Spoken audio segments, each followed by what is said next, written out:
So Shakespeare wrote in a heterographic time when spelling was not yet fossilized. And so he used this rather archaic spelling of Trowels, Troilus, but we know better.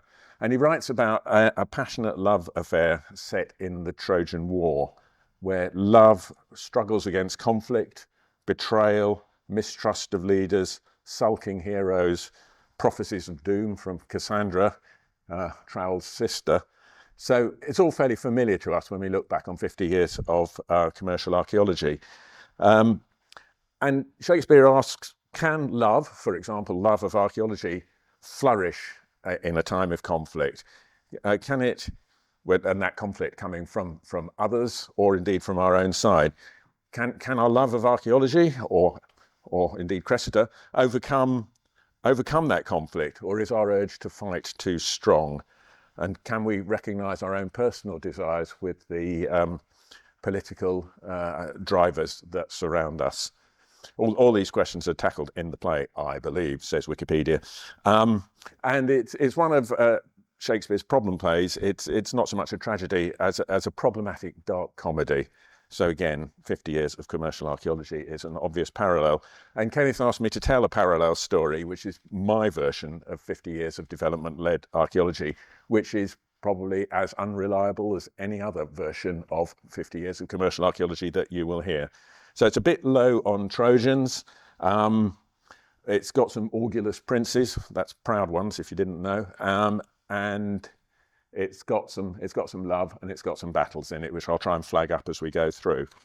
So, how did it all begin? Rescue archaeology, of course. Rescue was initially back in the 1970s. It was a great campaign. And one of the things it wanted to establish strategically was a National Archaeology Service, which was essentially a militia, a volunteer militia of units, and that word still haunts us today, with regional responsibilities and virtual monopolies. And it still couldn't quite get underneath Stonehenge, but we will get there. And at that time, there was core funding for those units, some limited core funding from the Department of the Environment, utterly dependent on volunteers for its effort. And of course, because of that, public engagement was wonderful because the public were doing the work. And there was also Young Rescue, and this is where I came into the frame. There I am in the middle, one of the earliest members of Young Rescue, with my friend Malcolm on one side and Kate Pretty on the other. Young Rescue, of course, became the Young Archaeologist Club, and that young archaeologist became an old archaeologist. But one thing was clear, developers were the enemy. So that's the battle. Things moved on. Lots of people, myself included, did a lot of volunteering as young folk.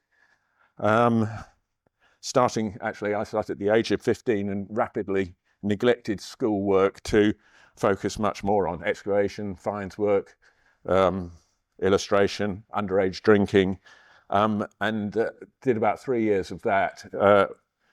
And fortunately on the basis of that, got an unconditional offer from Sheffield University, which used to have an archaeology department, which was lucky, really, considering the state of my A-level results.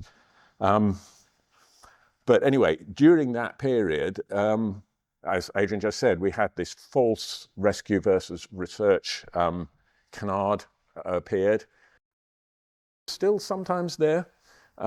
We had organisations began to grow. Things started to call themselves organisations rather than units. And of course, CBA had been there forever, since 1948.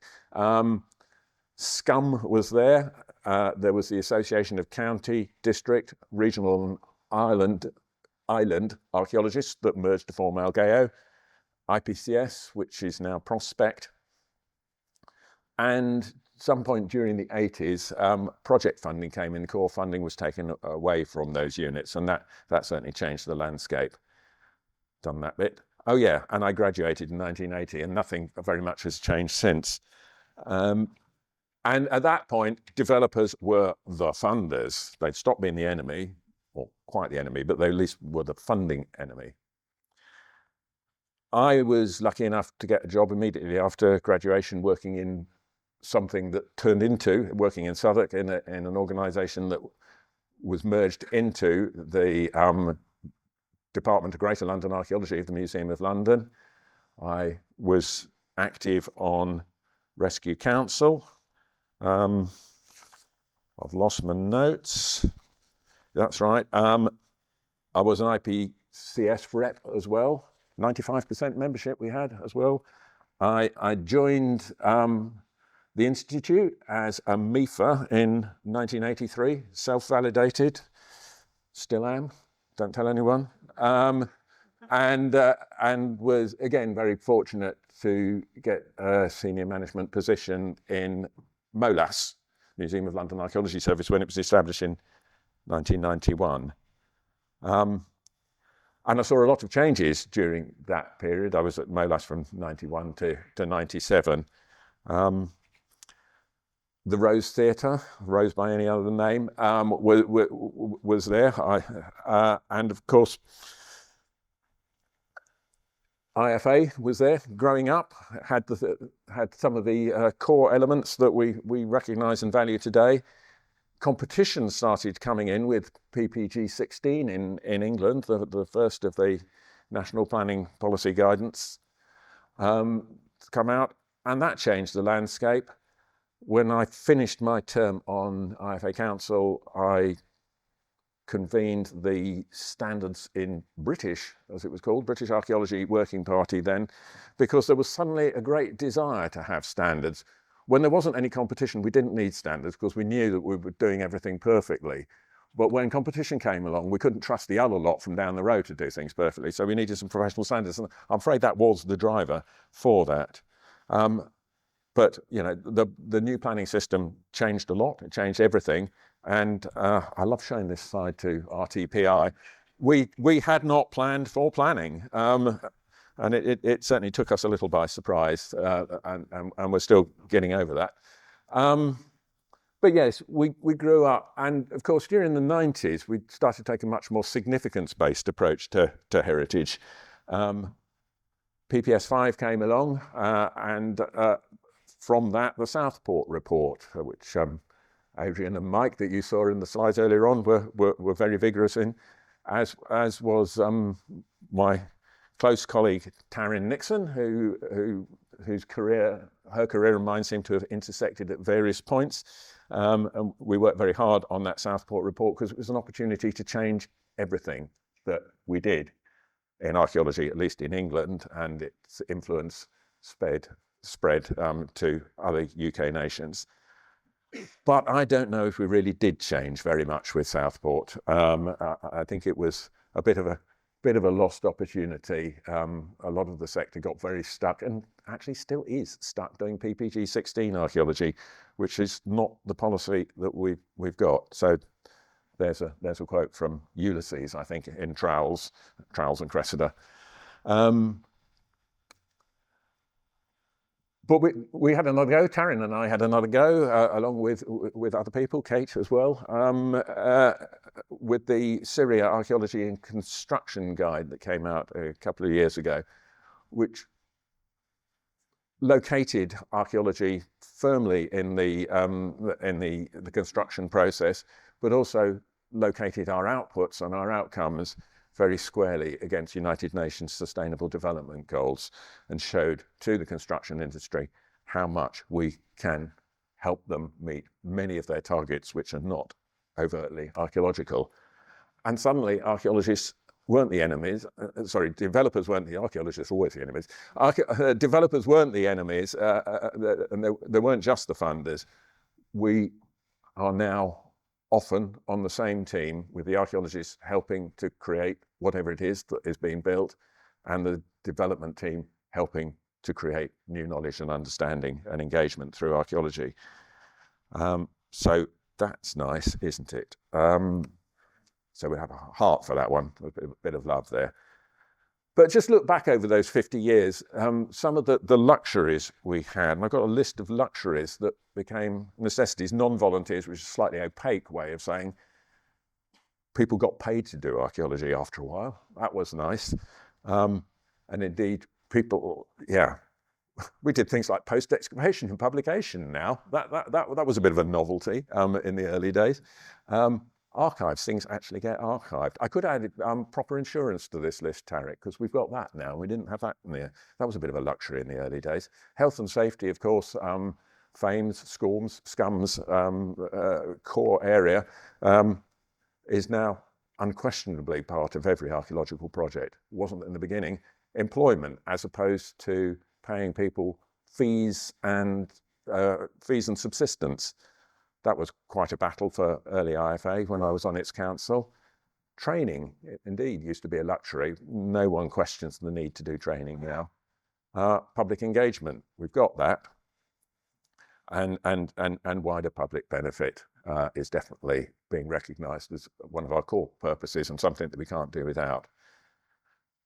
So that's good. Other things are still work in progress, good terms and conditions.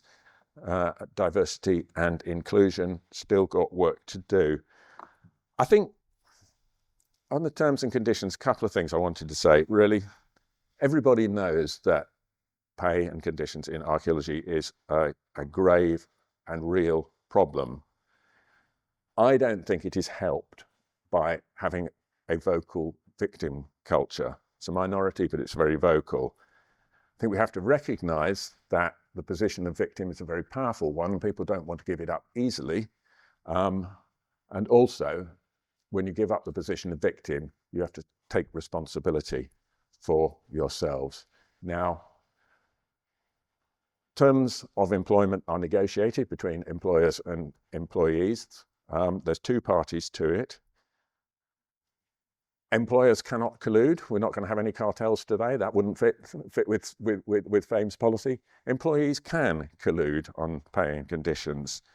When I was IPCS rep in Museum of London, we managed to get a pay award of, I think, about 20%, about £2,000 for all the site staff by comparing what they did with other people doing similar jobs with similar skill sets. So I would just say that benchmarking is a very powerful weapon when it is wielded by trade unions. And I will also say that counterintuitively, there is only one Competition and Markets Authority, and it has an unfair monopoly on its interpretation of competition law and on whom to prosecute. So I'll move on. And in our 50-year history, we found some things that can't be trusted. Horses full of Greeks being one of them, Greeks bearing gifts. Rescue versus research, I think we've aired that already.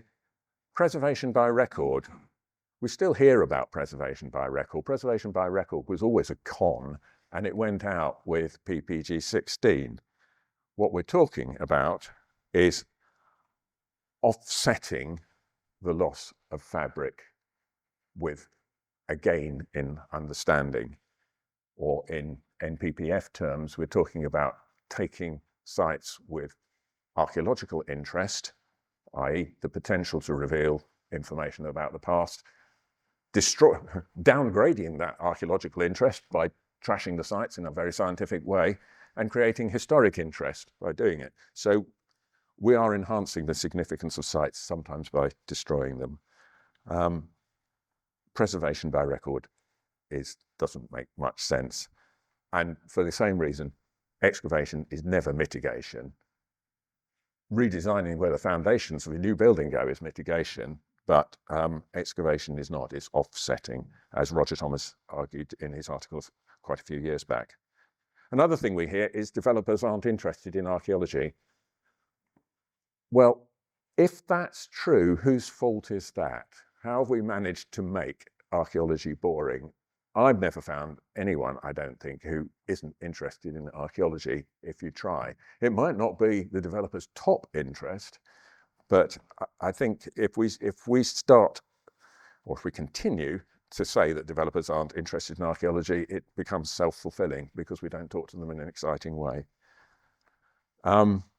Most archaeology is paid for by developers. I think most archaeology is ultimately paid for by landowners rather than developers. I think the bills move on. And of course, we also hear this all the time. Archaeology is a material consideration in the planning process, which of course it isn't. None of the planning policy guidance notes around the UK say that. They all say in different terms, the conservation or the preservation of archaeological remains is a material consideration in the planning process. So some battles there to try and get understanding, but never mind, we made good progress. This is my point.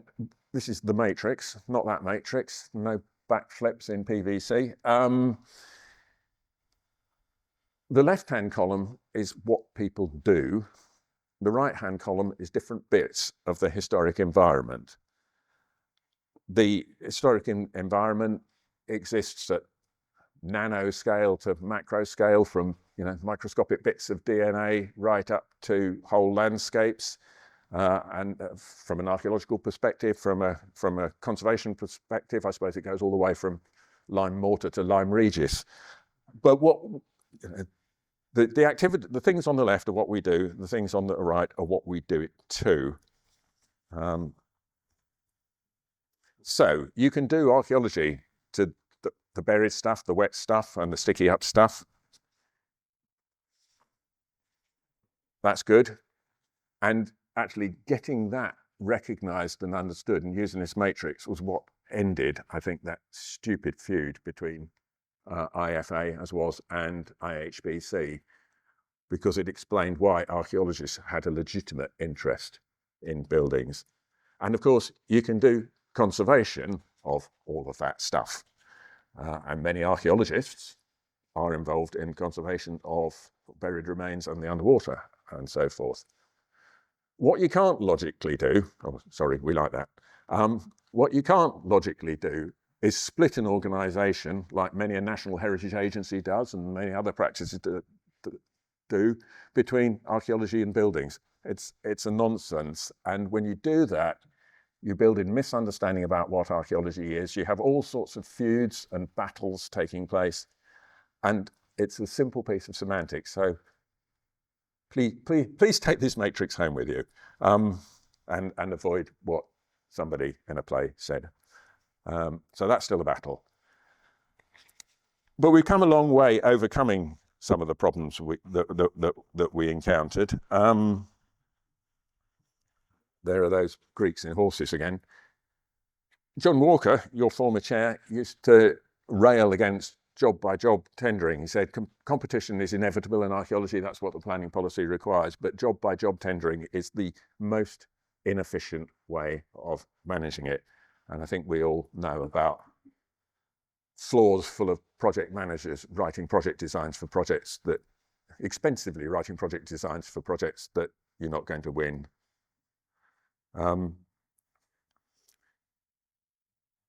Margaret Heffernan did a study of competition after the banking collapse in 2008.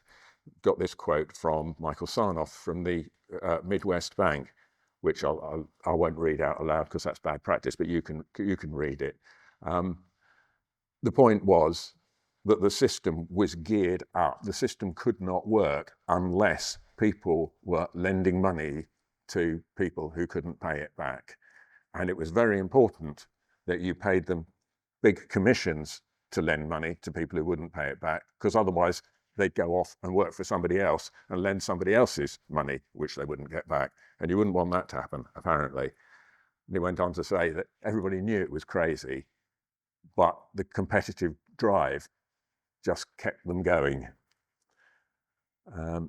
So competition mania is one of the things I think we're getting a lot better at. I think we're overcoming that job-by-job tendering. Of course, it's still out there, but longer-term relationships between archaeological service providers and clients is developing.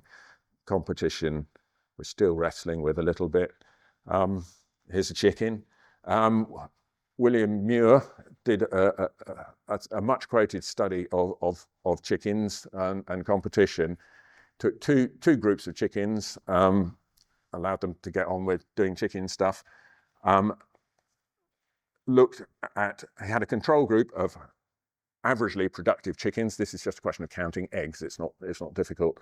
And then he had another group of super chickens and let them get on with it. Interestingly, after 2 generations, the control group was healthy and more productive, producing more eggs, and the very competitive group were basically so focused on stopping anyone else succeeding that they killed half of them. I don't know what this proves, actually. I think people have used this. Probably means leave the bloody chickens alone. But it's much quoted anyway in the competition circles. So there you go. Yeah. So don't be a super chicken. This is one of David Jennings' slides from a book. I think it's about 2005-ish, probably. David. William Williams, Quality Management in Archaeology. We wrote a chapter, and David did an analysis of industry rivalry in archaeology using Porter's 5 forces model, which he could explain much better than I can, but there's a lot of rivalry going out there. And essentially, what we've got with those very low, non-existent entry barriers and very high exit barriers is guaranteed low, risky returns in archaeology. So that's the market that we have been battling with, and we are making some progress against. The other thing that I think we're making progress against is commoditization. Now, this is something that Chris Dorr from Heritage Business International talked about at the CIFA conference in 2019, that this is the city of Edinburgh, by the way, if you're in the business of heritage clearance, if you're in the business of just essentially selling your clients a discharge of a planning condition, you are in the commodity business. You're selling a commodity. It's undifferentiated. It's either discharged or not discharged. There's no quality element to it. And therefore, it's going to be highly competitive. And the only way to succeed in that is to pile them high and sell them cheap, essentially. That's a battle. Whereas if you are able to sell a service that has many different outcomes, many different benefits, then you can start to differentiate from your competitors, and which we're getting much better at doing. You can charge a premium, you can pay people better, and you can have a lot more fun because you're doing proper archaeology rather than just heritage clearance. Market failure is something that I've rabbited on about before. Characteristics of market failure when you have information asymmetry, i.e. the person buying the service or product knows less about it than the person providing it. Credence goods is the second characteristic, i.e. when the outcome and the quality of the outcome cannot be judged until a long time after the point of purchase. So you don't know what that excavation you're paying for is going to produce and how interesting it's going to be as a client. And where there are negative externalities, or I think possibly in our case, where there are insufficient positive externalities meaning whereby the public outside the market, i.e. not the developer, not the archaeologist, but the public, aren't getting the benefits that policy wants. We've been sent an image. And that's dangerous because the planning policies around the country all talk about the public interest in archaeology. And if all we manage to do is discharge planning conditions, then it won't be long before that long, ever-present threat of government taking that policy away will come true, because we're just a cost to developers, not a value. Anyway, I think we're making good progress on that with all the work that's been done about greater public benefit, welfare, well-being, and so forth. And supply side, economics. We've always stuck with that. If we could think more about the demand side, I think we need to do more. We've done some good work on this. We need to do more on creating demand for services that deliver clear public benefits, demand for professionals, skills as well. Because if you can build up that demand, it will ensure supply. When we were looking at that five forces model and the barriers to entry, we were still, we were young then, and we thought that government might actually introduce implement Article 3 of the Valletta Convention, which asks for archaeology to be undertaken by qualified special people. It's not going to happen, and I certainly spent too much time in my career trying to persuade regulators to restrict access to the archaeological market, instead of actually just going to the clients and making it a no-brainer that they want accredited, competent archaeologists. And I think I spent quite a lot of time talking to RTPI, CIOB, and other organisations like that, doing CPD workshops. I think CIFA should have done more than that. It probably still should do more of it. I don't know where the balance is within FAME of talking to its members or talking to the clients, but I think it's something worth looking at. But I go on to, my colleagues used to despair when I started talking about demand side initiatives, so I won't anymore. So those are the things that we were trying to avoid. But look how far we've come. Look at what we've achieved. Look how much progress we've made against this troubling list. We have got so much better in the last 50 years. I went to the CIFA conference this year. Actually, this paper was rejected by the CIFA conference. So if you think it's not up to professional standards, now you know why. And I was thinking back at what I saw in 2025 against what I saw at my first CIFA conference, which must have been about 1985, 40 years earlier. The scale of projects is transformed. The complexity, the organisation, the research focus that we got now, the focus on public benefits, the focus on well-being, the attention to engagement. There have been colossal changes, and I think you should all be incredibly proud of what you as a sector has done. As Adrian said, the innovation, nearly all of it is coming out of the commercial sector. The changes are being driven by the commercial sector. And we've got another image. It's a baby.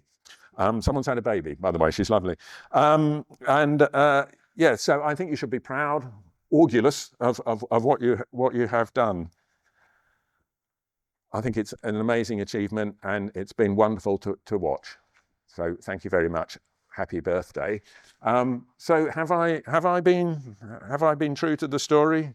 I don't know. That was my version of 50 years of history. I hope I've been true to archaeology, and I know that you are all true to archaeology. And I think if you can keep loving archaeology, keep loving it because it matters. It will continue to flourish. It can continue to grow. I hope that you recognise, all of you, how important your work is, how much you've achieved, and what you've created here as FAME. So many congratulations and happy birthday.